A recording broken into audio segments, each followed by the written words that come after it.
Toute l'actualité politique et parlementaire, c'est le journal de 19 h de Public Sénat. Bonsoir à tous. Voici les titres de ce mardi. Le baptême du feu de François Hollande à la tribune de l'ONU, c'est à suivre dans quelques instants. En ligne de mire du discours présidentiel, les islamistes qui ont pris le pouvoir par les armes dans le nord du Mali.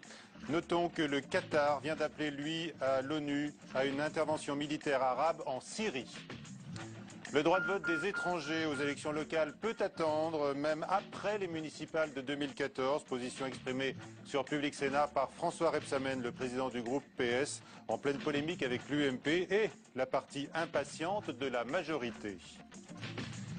Soulagement de tous ceux qui défendent la notion de préjudice écologique. La Cour de cassation confirme finalement la responsabilité pleine et entière de Total dans le naufrage de l'Erika. Sur cette question très importante de droit de l'environnement, la réaction sur notre plateau tout à l'heure de Bruno Retailleau, le président du Conseil général de Vendée, et de l'avocat Christian Hublot. Et puis sur l'intervention de François Hollande à l'ONU, qu'on attend toujours. Donc Jean-Louis Carrère, le président de la Commission des Affaires étrangères, Christian Cambon, son vice-président, et le journaliste spécialiste dans les questions africaines, Vincent Hugeux. Il y a tout juste un an maintenant, le Sénat basculait à gauche. Les élus de la majorité se sont donc retrouvés à la mi-journée pour un verre de l'amitié. Le contexte s'y prêtait-il alors que les écologistes viennent de se démarquer de l'orientation européenne du chef de l'État au risque de l'affaiblir? Le reportage de François Goulin. Des bulles et des petits fours pour faire passer la pilule de la discorde. Le premier anniversaire de la victoire de la gauche au Palais du Luxembourg tombe à pic. Tout est bon pour faire oublier les divisions au sein de la majorité concernant le traité européen de stabilité. Les parlementaires du groupe écologiste affirment rester étanches aux polémiques, même si l'épisode risque de laisser des traces. Nous avons de très bons rapports avec des collègues socialistes, nous discutons souvent et bon, c'est enthousiasmant de vivre un tel moment. Mais on verra jusqu'à quand l'enthousiasme va durer. Au PS, on souligne que la majorité est soudée, même si certains ne peuvent s'empêcher d'envoyer un petit rappel à l'ordre. Chacun prend ses responsabilités.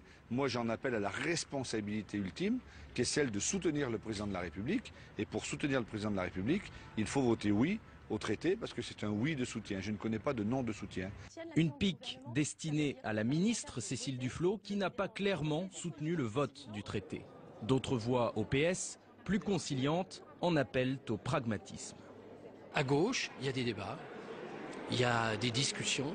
Mais on se retrouve toujours au moment de l'unité pour faire en sorte qu'on soutienne ce gouvernement parce qu'on a intérêt à ce qu'il réussisse. Une unité plus que bienvenue dans un contexte difficile pour le gouvernement.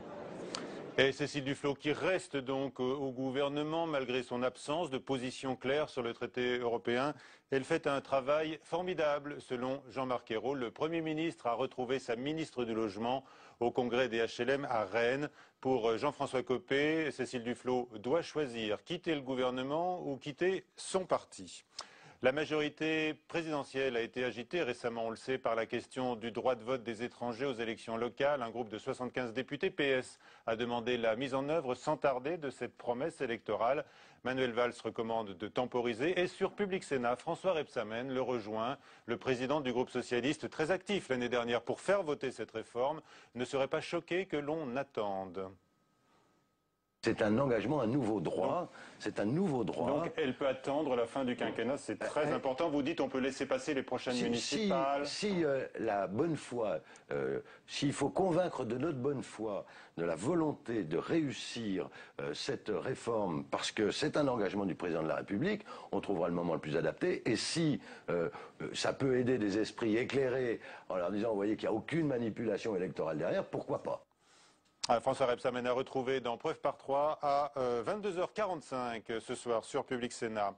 Colère des sénateurs communistes après la découverte que le projet de loi sur la réforme de l'État et de la décentralisation était prêt. Une déclaration en fait de la ministre Maryse Lebranchu, dont elle a tenu d'ailleurs à amoindrir la portée par la suite. Les réflexions des États généraux organisés par le Sénat début octobre seront bien prises en compte, précise donc la ministre de la décentralisation. François Fillon au Sénat, tout à l'heure, il est venu rencontrer les parlementaires UMP dans le cadre, bien sûr, de sa campagne pour la présidence de l'UMP. Gérard Larcher devient le président de son comité de soutien des parlementaires. Ils se disent quelques 150 derrière l'ancien Premier ministre. Alors que l'aggravation du chômage sera confirmée demain avec les dernières statistiques, le contrat de génération est sur le point d'arriver. Cette mesure vise à encourager l'emploi de jeunes et le maintien de seniors en activité. Le projet de loi donc sera présenté au Conseil des ministres, mais ce sera le 12 décembre pour une application début 2013. L'autre mesure pour les jeunes sera également effective à ce moment-là. Il s'agit des emplois d'avenir toujours soumis à l'examen du Sénat. Présentation avec Cécile Sixou.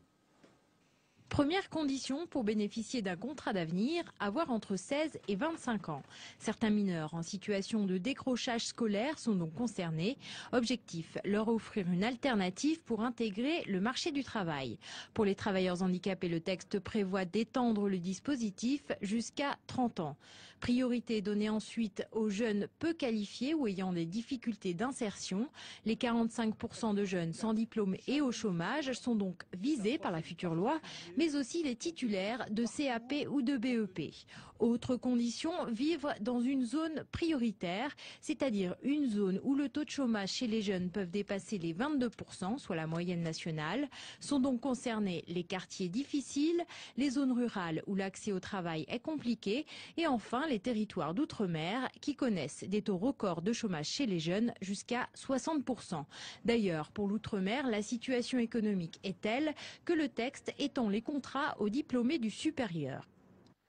900 suppressions d'emplois annoncées par le laboratoire pharmaceutique Sanofi. Le chiffre initialement redouté était près du double, beaucoup plus élevé en tout cas, ce dont se réjouit le ministre du Redressement productif, Arnaud Montebourg, qui souligne ce soir son action dans ce dossier. Le laboratoire qui dégage un bénéfice confortable, mise sur des départs volontaires de salariés en fin de carrière.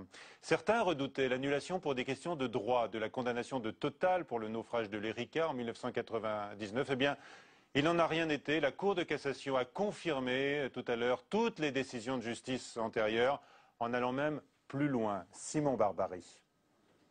Total n'est pas venu par hasard et devra finalement payer une amende de 375 000 €. Cet après-midi, la Cour de cassation a confirmé sa condamnation pénale dans l'affaire de l'Erika. Un soulagement pour les victimes de la catastrophe écologique car la décision était loin d'être évidente. Au printemps dernier, l'avocat général de la Cour de cassation s'était prononcé pour une annulation définitive de la procédure, estimant que la justice française n'était pas compétente.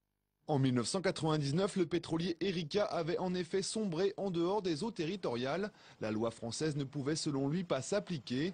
Aujourd'hui, l'enjeu de la décision de la haute juridiction n'était pas financier. Le groupe pétrolier français s'est déjà acquitté des dommages et intérêts, soit 171 millions d'euros. L'État, les collectivités locales et les associations de protection de l'environnement parties civiles au procès craignaient qu'une cassation totale ne rime avec impunité pour les pollueurs. Le naufrage de l'Erika avait souillé près de 400 km de côte et mazouté quelques 150 000 oiseaux. L'avocat de Total évoquait tout à l'heure la possibilité d'un recours devant la justice européenne. Bruno Retailleau est avec nous. Bonsoir. Vous êtes sénateur et président UMP du Conseil général de la Vendée. Vous vous êtes évidemment considérablement battu avec tous les élus de votre région, de toute la façade ouest, bien sûr, pour la reconnaissance de ce préjudice écologique et pour les indemnisations qui ont été en partie versées par Total. Avec nous également Christian Huglot. Bonsoir, vous êtes avocat spécialisé dans le droit de l'environnement. Vous allez pouvoir nous dire en quoi cette décision aujourd'hui de la Cour de cassation est importante pour la suite des procès. Il y en a d'autres qui arrivent, pas seulement en France d'ailleurs, et notamment très vite en Espagne. Alors donc Vincent Retailleau, d'abord on peut dire que, eh bien, c'est définitif, la gigantesque marée noire ne reste pas impunie. C'est d'abord pour vous un soulagement, Monsieur Retailleau? C'est pour moi, pour aussi beaucoup d'autres élus, toutes les populations du bord de mer et de la façade atlantique, un immense soulagement parce que c'est 13 années finalement de combat juridique. Et c'est surtout rassurant pour l'avenir, parce que c'est un signal. Bien sûr, la mer est un bel espace, mais ça n'est pas un espace de non-droit, ou en tout cas un espace d'impunité. Le principe pollueur-payeur est reconnu, et ce qui est important, c'est que toute la chaîne de responsabilité a été confirmée par la Cour de cassation. Vous aviez des craintes ce matin? Ah bah attendez, on pouvait avoir des craintes, parce que, vous vous souvenez, j'étais venu sur ce plateau il y a quelques mois, et quand on avait lu le rapport de l'avocat général, nous n'étions pas rassurés, puisqu'il proposait... D'annuler, lui, pour des questions de droit. Non, absolument. Et donc, plus de préjudice écologique. Or là, le préjudice écologique, finalement, est conforté. Je pense qu'il faut continuer, d'ailleurs. J'avais déposé une proposition de loi pour que, dans le Code civil, on puisse le reconnaître et que le droit positif puisse le prendre mieux en compte. Mais c'est une très belle décision. Je m'en réjouis parce que la justice a rencontré le bon sens. Oui, ça mais peut arriver, c'est rassurant. De la contradiction entre l'avocat général et puis la décision finale, quand même. Ah, bah écoutez, non, ça c'est pas étonnant. Ce qui est important, il y avait c'est des arguments de droit quand même solides, même si vous les trouviez scandaleux. Il n'était pas. Alors, maître Huglot va le dire mieux que moi, mais il ne devait pas être si solide que ça pour que finalement la plus haute instance juridictionnelle ait finalement confirmé la décision de la Cour d'appel. Elle a même d'ailleurs rectifié la décision de la Cour d'appel. Oui, bien sûr, sur la responsabilité civile de Total. Alors, mais Maître Huglot va pouvoir le dire. Alors d'abord, mettons, on avait envie de savoir qu'est-ce que ça change pour l'avenir. Ça change pour l'avenir, c'est que la compétence de la juridiction française, et c'est ça le point de droit que vous souleviez tout à l'heure, n'est-ce pas, a été définitivement affirmée, même si la pollution est née en dehors des eaux territoriales. Le gros argument de l'avocat général, c'est de dire, mais quand c'est en dehors des eaux territoriales, on applique la loi du pavillon. Et en fait, on applique la loi du pavillon. Ici, c'était le pavillon de Malte. Je voulais dire au passage, d'ailleurs, que ça ne tenait pas beaucoup la route, pour une raison très simple, qui nous renvoyait devant les tribunaux de Malte. Or, Malte n'a pas de tribunaux, je vous dis ça au passage. Ah bon. Donc, ça veut dire quelque chose. Ça veut dire qu'il a raisonné suivant un système classique, c'est-à-dire de la loi du pavillon. Or, en matière de pollution, et la Cour de cassation l'avait déjà jugé en 78 pour l'affaire de la montée d'Issonne dans laquelle je défendais la Corse, contre les fameuses boues rouges, la Cour de cassation dit dans ses décisions, ce qui compte en matière de pollution, c'est pas l'origine, le bateau, c'est le fait que la pollution touche la côte. Et c'est ça le fait générateur. Et donc tout ce système a été monté de façon artificielle et a occulté la question des responsabilités dont parlait monsieur le sénateur Retailleau, auquel je veux rendre hommage d'ailleurs, parce que qu'est-ce que j'ai fait devant la Cour d'appel de Paris? Je n'ai pas fait autre chose que d'appliquer son amendement qui a touché l'article 145.2 du Code de l'environnement. Les pollueurs, demain, ne pourront plus s'en sortir en évoquant les méandres et la complexité de ce droit maritime que vous évoquez. Bien sûr, puisqu'il est remis à sa juste mesure. Bruno Retailleau, concrètement, qu'est-ce que peuvent attendre aujourd'hui les collectivités locales alors que Total...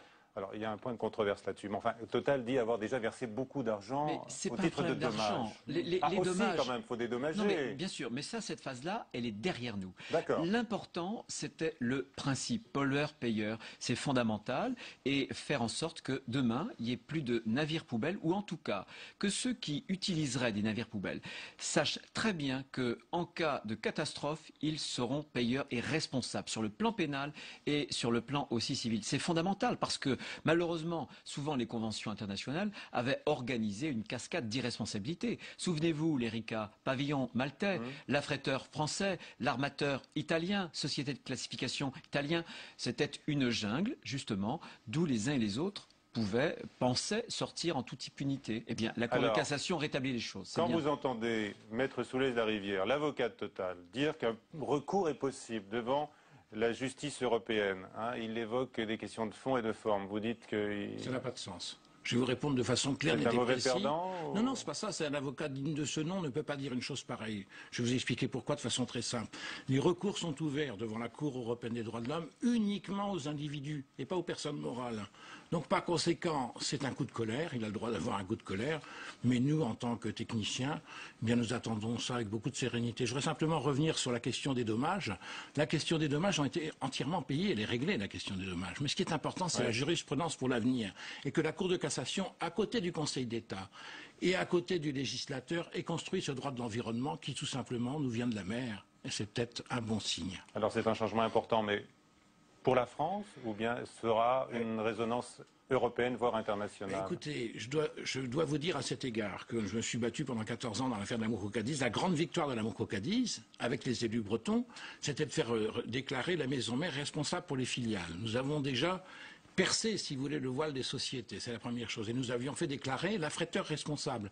Mais Amoco s'est vengé en faisant modifier la Convention et en essayant de trouver une exception pour les affréteurs. Mais quand on lit bien la Convention, et la Cour de cassation est imparable là-dessus, elle dit l'exception d'irresponsabilité ne peut pas jouer dès lors que vous avez fait une faute téméraire. Vous saviez en connaissance de cause que votre bateau était rouillé et vous l'avez quand même mis sur l'eau. Et donc, par conséquent, vous avez fait une faute téméraire, vous ne pouvez pas être exonéré. C'est ça qui est très intéressant, c'est le retour à la responsabilité classique de la faute. D'accord. Bruno Retailleau.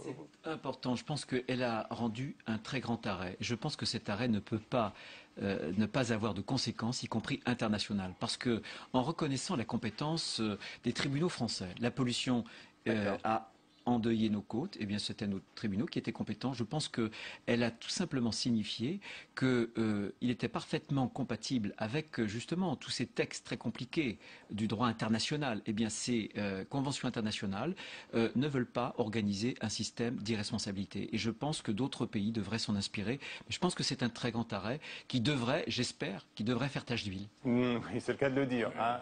Voilà, sans jeu de mots. Vous avez parlé de votre soulagement d'emblée, Bruno Retailleau.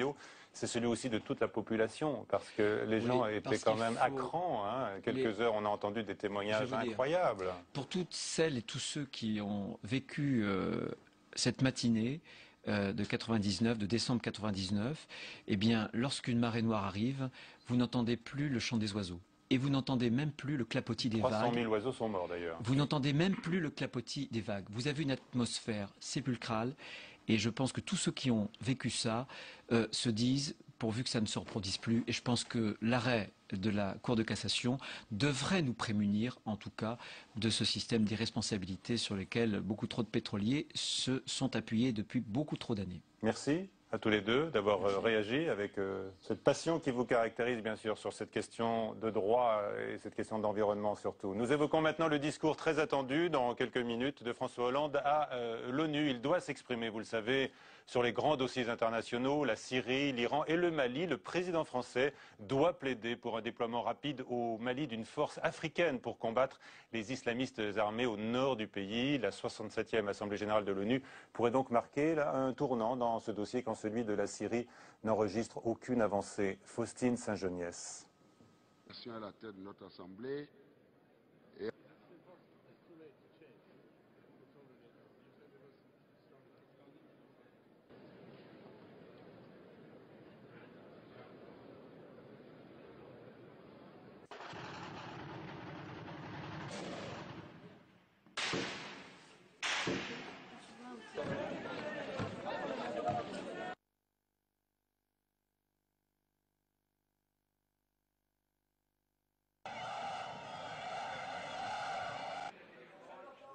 Voilà, nous avons un problème de son, comme vous l'avez compris, mais vous avez lu ces images en quelque sorte, donc sur le Mali, avec la présence des islamistes qui occupent donc une bonne partie du nord du pays où il faut régner, vous le savez, la terrible loi de la charia. Donc avec nous ce soir pour commenter ce qui pourrait arriver au Mali dans les semaines qui viennent, avec donc la constitution d'une force africaine. Jean-Luc Carrère, bonsoir. Vous êtes le président PS de la Commission des Affaires étrangères de la Défense et des Forces armées. Christian Cambon, vous êtes le vice-président UMP de cette commission. Avec nous également Vincent Hugeux, qui est le grand reporter de l'Express que l'on connaît bien et qui est un grand spécialiste de l'Afrique. Alors on s'interroge évidemment sur le Mali, qui est un dossier sensible pour la France. Il faut rappeler là, Vincent Hugeux, que nous avons des otages. Donc est-ce qu'on peut, comme cela, plaider pour une intervention militaire, sachant qu'il y a des risques de représailles ? Casse-tête infernal pour Paris, puisque effectivement il faut veiller à la survie des 6 compatriotes détenus en otage, dont 4 par AQMI, Al-Qaïda au Maghreb islamique et ses filiales locales au nord du Mali. Et puis en même temps, la France veut être active dans la coulisse, dans la discrétion, pour faire en sorte que cette intervention militaire entre enfin dans le réel. Donc on est dans ce dilemme cornélien où il faut agir en insistant sur le fait que, évidemment, on n'engagera pas de troupes au sol et en même temps s'activer pour que ce projet qui, soyons clairs, traîne depuis trop longtemps, prenne enfin consistance. Pourquoi dites-vous depuis trop longtemps? Parce que le pouvoir a été pris là par les islamistes depuis quelques mois. Mais tout simplement parce que ça fait des mois maintenant qu'il y a des négociations âpres, des palinodies, des atermoiements de la part de ce qui tient lieu de pouvoir exécutif à Bamako, dans ce qui reste du Mali légal en quelque sorte, et que entre Bamako et la CEDEAO, la Communauté économique des États d'Afrique de l'Ouest, qui est la puissance régionale qui est à la manœuvre ici, qui pourrait composer cette il y a, bien sûr, les 3300 hommes dont on parle maintenant depuis des mois viendront exclusivement des pays membres de la CEDEAO. Jean-Louis Carrère, est-ce que vous exprimez, vous, cette impatience? Oui, la même. Très bien. Et je la ressens avec beaucoup plus de vigueur encore, puisque nous nous sommes rendus compte après Harmattan, notre intervention au Liban, en Libye, que beaucoup d'Aqmi et des Touaregs avaient été armés par un détournement d'armement qui était venu de la coalition occidentale en Libye. Alors, gros problème. Le deuxième problème que je ressens terriblement, c'est que nous tardons trop à résoudre ce problème d'intégrité territoriale. Mais le pouvoir de Bamako ne nous y aide pas beaucoup. Très bien. Alors, il y a deux aspects, bien sûr. Il faut faire attention à ne pas voir ce pays perdre une partie de son intégrité. Et puis, il s'agit également de combattre les menaces terroristes dans le secteur. Oui, je partage sur ce point l'avis de mon président, du président Carrère. Je pense qu'effectivement la France se doit d'être prudente, elle ne doit pas être absente, bien évidemment, par les liens historiques que nous avons avec cette région, par les conséquences que ça peut avoir, car ces groupes islamistes qui font régner la terreur sur les populations, qui prennent les populations en otage, risquent aussi de contaminer toute la région. Je pense à la Mauritanie, je pense au Maroc. Moi, je préside France-Maroc, je vois souvent les autorités marocaines qui font part de leur grande crainte du développement de ce terrorisme. Alors, il faut aussi que la France tienne sa place. Nous sommes membres du Conseil de sécurité, nous sommes la 5e puissance du monde, on souhaite l'être toujours. Nous sommes une ancienne puissance coloniale, ça compte aussi, bien sûr. Ça pèse dans le débat. Ça compte ou ça pèse? Non, mais dans l'équation de la France au Mali, ce facteur-là pèse effectivement de tout son poids, puisqu'on sait très bien dans une partie de l'intelligentsia africaine, le discours sur le spectre néocolonial ne manque pas d'écho. Soyons clairs sur un point, ce n'est pas parce qu'une résolution sera sans doute discutée et votée dans les semaines qui viennent, et non pas demain matin, que l'affaire sera résolue. Enfin, comme on disait sur la 3e et la 4e, les difficultés commenceront. C'est-à-dire qu'à partir du moment où le principe aura été acquis, il faudra assembler la force, il faudra l'acheminer, il faudra l'équiper, il faudra faire en sorte que la chaîne de commandement soit cohérente. Et de l'avis de tous les planificateurs militaires français ou africains que j'ai consultés sur ce dossier, dans le meilleur des cas, les premiers éléments de ce contingent panafricain seront sur le terrain dans 2 mois. 2 mois. Qu'est-ce que vous pouvez dire des forces adverses, les djihadistes, les forces islamistes? Il n'y a pas que les djihadistes.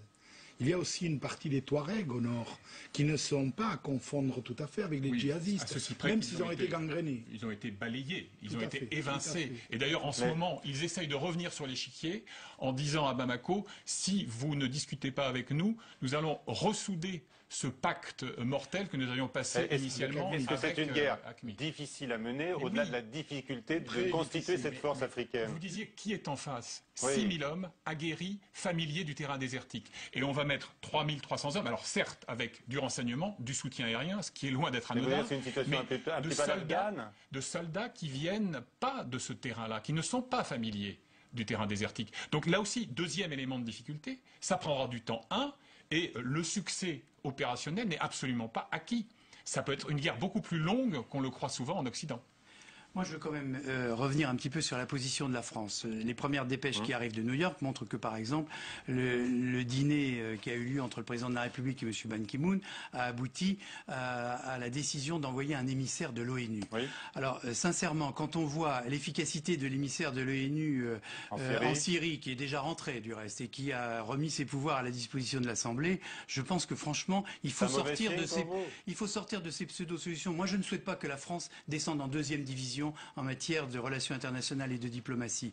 Nous avons des responsabilités très importantes, historiques. Moi, j'ai été en mission il y a 2 ans à Bamako pour le compte de la Commission des Affaires étrangères. Je ne pourrais du reste plus y retourner. Actuellement, la sécurité ne serait certainement plus assurée. Il faut que la France joue son rôle.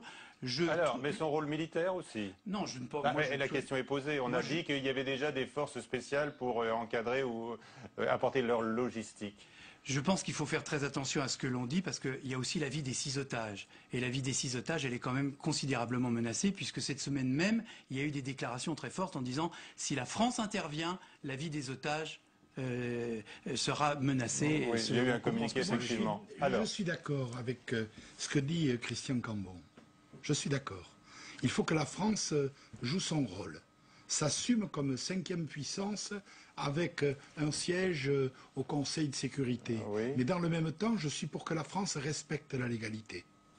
Et donc, je suis pour qu'elle intervienne quand la CEDEAO aura mobilisé ses troupes en support de la CEDEAO. On aura le feu vert de l'ONU, on aura la force africaine. Et là, mais de quelle façon peut-elle intervenir? Est-ce qu'on peut engager des troupes au sol, par exemple, selon vous? C'est à l'exécutif de décider de ces choses-là. On aura un débat et on a un avis là-dessus. Rassurez-vous, nous avons la volonté d'intervenir en tenant vraiment compte de la vie de nos 6 otages. Mais nous ne souhaitons pas laisser les choses en l'état. D'accord. Jean-Luc Carrère, vous regardez très près en ce moment le budget de l'armée française. Oui. Nous sommes équipés pour cette intervention. Nous avons encore les moyens. Nous avons encore des moyens. Nous n'avons peut-être pas tous les moyens. Il y a quelques manques, mais nous avons les moyens d'intervenir. Je vous le dis avec beaucoup de netteté sur un théâtre comme le théâtre malien. Vincent Hugeux, vous pouvez peut-être parler de l'implication française d'ores et déjà, sujet que les sénateurs ont du mal peut-être à aborder. Non, nous sommes en train de travailler sur la revue du livre blanc, vous voyez, et nous sommes en train de réorienter le concept même d'art de crise qui avait été pris par le livre blanc précédent, et l'Afrique tiendra une place beaucoup plus importante dans ce nouveau livre blanc, et le Mali est partie prenante avec les problématiques qu'a évoqué Christian Cambon de comment dirais-je, de dégradation par effet de contagion, avec lequel nous sommes très attentifs. Soyons clairs, l'Élysée, quelle qu'en fût la couleur, a eu tant de difficultés à se délester de son uniforme de gendarme de l'Afrique pour ne pas le rendosser aujourd'hui. Donc ça, c'est un impératif par rapport à la perception de l'action de la France dans l'Afrique d'aujourd'hui. Encore une fois, il y a une sensibilité quasiment maladive, très aiguë, par rapport à tout ce qui pourrait ressembler à un acte de nature postcoloniale. Et d'ailleurs, et néocoloniale. Et d'ailleurs, il est parfaitement clair que le choix qui a été affiché par le pouvoir français, à savoir pas un homme sur le terrain, est évidemment le choix de la raison. Alors de là à imaginer que l'on va renoncer à la présence sur le terrain, précisément, de gens dont c'est le métier, d'unités spéciales, d'actions en profondeur, etc., que ce soit pour affiner le renseignement ou pour épauler la coordination. Et qui connaissent bien le terrain. Évidemment, ils connaissent bien le terrain, nos militaires français. Eux, absolument. Ah, oui. Donc voilà un peu l'enjeu. C'est-à-dire qu'il faut apparaître comme à la disposition d'une force panafricaine.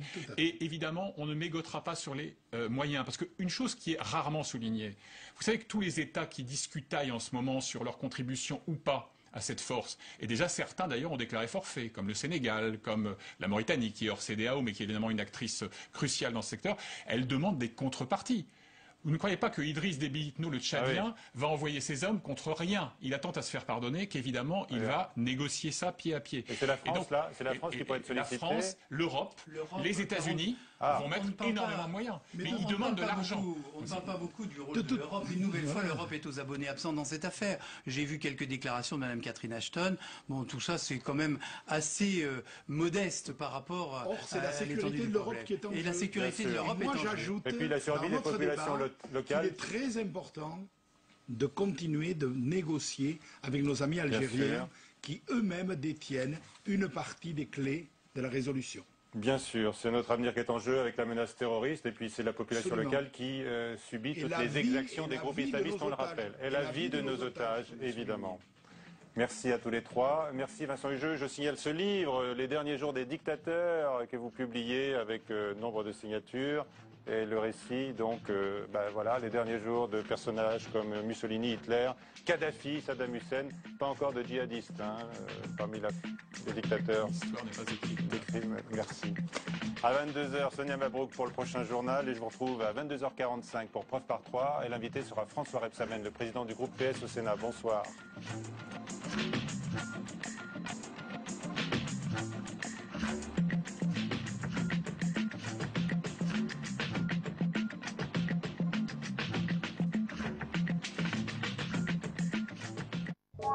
Après 40 ans de vie politique, Nicole Bricq devient ministre, la seule sénatrice à entrer dans le gouvernement Hérault 1. La sénatrice socialiste était attendue au gouvernement, mais pas à l'écologie.